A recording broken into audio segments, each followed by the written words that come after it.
Pinag-iingat ng Australia ang mga mamamayan nito sa Pilipinas at pinaiiwas sa mga protesta na maaari umanong mauwi sa karahasan. Walang direktang tinukoy pero dahil anya ito sa mga pangyayari kamakailan.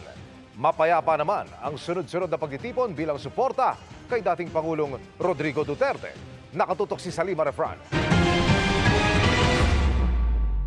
Ngayong hawak na ng International Criminal Court o ICC sa the Netherlands si dating Pangulong Rodrigo Duterte na nakaharap sa kasong crimes against humanity. Nagtipon-tipon naman sa Pilipinas ang mga taga-suporta ng dating Pangulo. Kanina, nagsagawa ng prayer vigil at candle lighting ang ilang supporters ni Duterte sa labas ng Korte Suprema. Libo-libo rin ang nag-alay ng awit at kandila sa iba't ibang bahagi ng Mindanao, gaya sa Kidapawan City, Butuan City, Malaybalay at Valencia City sa Bukidnon. Nagkaroon din ng pagtitipon sa Zamboanga City, Eagle Zamboanga Sibugay at Polomolok South Cotabato.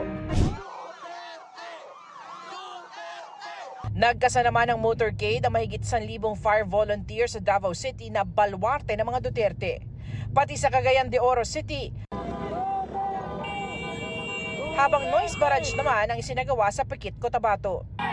Bukod sa Mindanao, nagpaabot din ng kanilang suporta sa dating Pangulo ang ilang taga-Visayas, gaya sa Cebu, Bohol, Siquijor, Dumaguete City at Gihulngan City. Pati na sa Sogod, Southern Leyte.